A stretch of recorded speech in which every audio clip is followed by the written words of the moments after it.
Driving is an essential part of independence, and especially so for those who would have limited mobility. We hope that what we are going to show you will help people who have acquired a disability return to driving, and also people who have a disability learn to drive. We will also be showing you information on vehicles for passengers with disabilities. After all, cars aren't usually designed for people with disabilities in mind. They can have problems getting in or out, or actually operating the driving controls. There are, however, adaptations available that can be made to standard cars, and training available that can make everyday driving possible. Let's have a look at some of these adaptations.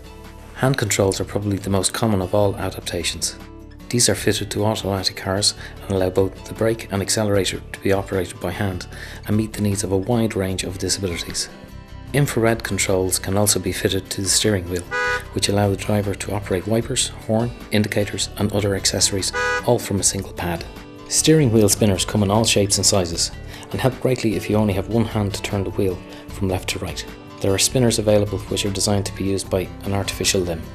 Used by many people who have had an amputation or a stroke, the left or right foot flip accelerator fitted to automatic cars allows the accelerator pedal to be changed to the left or right of the brake pedal.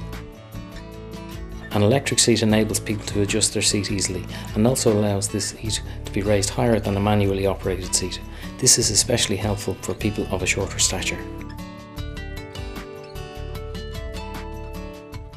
There is, of course, an option where there's no driver's seat at all, a drive from chair option. This option, favoured by power chair users, means that the wheelchair becomes the driving seat itself.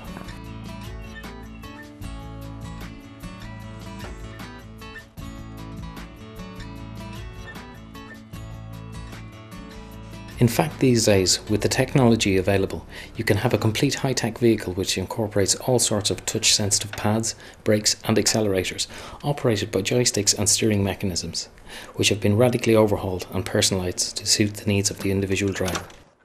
But these things tend to be expensive, so consultations with the vehicle adaptation companies and specialised driving instructors is a must.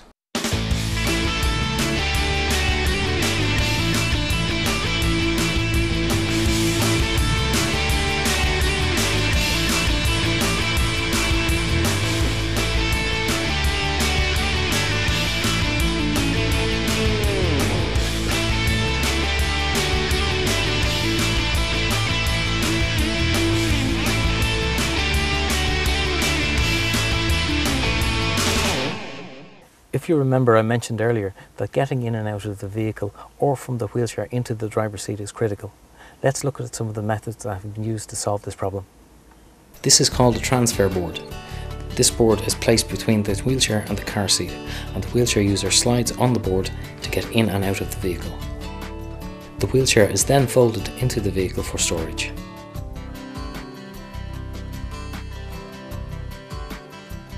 Transfer boards come in a variety of shapes and sizes, and also designs to accommodate the needs of the individual.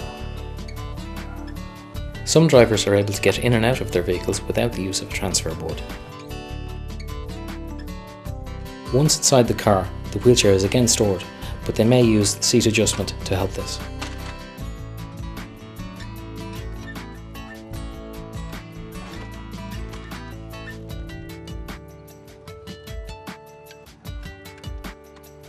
Thirdly, we see a driver transferring from a wheelchair into a car from the passenger side of the vehicle.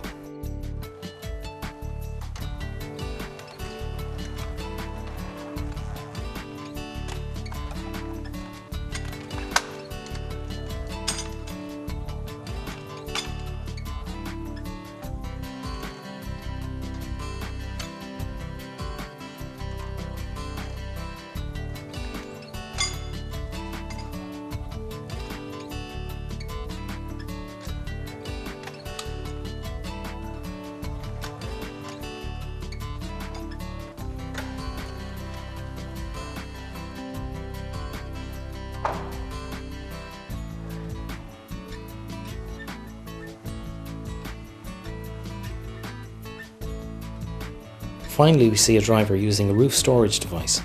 This removes the difficulty of having to transfer the wheelchair to and from the car.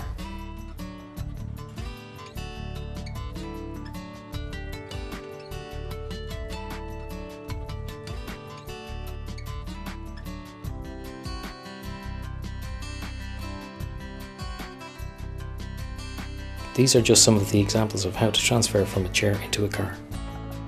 We should stress here that these techniques shown are intended as a guide only, and that people may need to seek further advice from a medical professional on the most appropriate technique for them to transfer into the vehicle. If you are a disabled passenger, there are a wide range of vehicles available to suit your needs. Let's have a look at some of these vehicles. This is a rear access vehicle which allows the passenger to get in or out from the rear. This vehicle has a lowered floor, and to make things easier, they are usually fitted with a winch.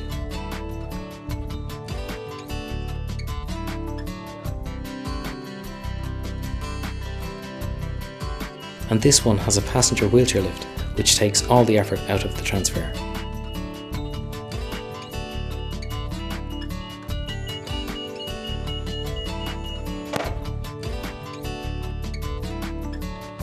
And how about this, a swivel seat?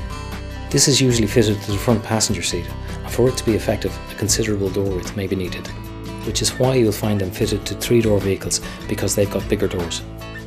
For drivers with disabilities, it can be difficult to choose the right car. Here's a few tips. Look for keys and controls that are easy to use. Some cars now don't even need keys. Look for door handles that aren't difficult to use. Make sure that the doors are both the appropriate height and width. Remember, a 3-door car can give substantially more door width. Make sure the door sill is not too high. Often low seats and high sills can cause problems. Ensure that the seat is a suitable shape and easily adjustable, and also the appropriate height. If operating the clutch and gear stick is a problem, look for an automatic transmission. Check the controls out, see how easily they can be used. This includes the steering wheel, indicators, light switches, handbrake, mirror, heating and ventilation, and also the seat belts. Oh, and make sure you can store your wheelchair and mobility aids. Now, if you're a passenger with a disability, there are some things you need to consider. Like making sure the door height is suitable, and of course the width of the vehicle entrance will accommodate your wheelchair. Decide whether you need a ramp or lift. Remember, a lift can reduce the level of manual handling. Likewise, a winch reduces the need to push wheelchairs up and down ramps. And finally, you need to make sure that when the passenger is in the vehicle, they can actually see out of the window. Since the 1960s, the Irish Wheelchair Association has provided a driving assessment and tuition service to people with disabilities. Over the years, thousands of people have come through this service. Currently we have 15 driving school cars providing a nationwide driving tuition and assessment service. All of these vehicles are automatic and fitted with a variety of adaptations. We provide assessment and tuition to people who wish to learn to drive or wish to return to driving. Prior to receiving tuition, all pupils are assessed. Depending on the nature of the disability, the assessment may be made by a driving instructor and an occupational therapist, or just the driving instructor. Tuition is provided by our highly trained driving instructors, all of whom have received extensive training in teaching people with disabilities to drive. We provide tuition at an extremely competitive rate. We also run 4 residential driving courses for a week-long duration at our National Respite Centre in Roscommon. We provide tuition to a wide range of disabilities.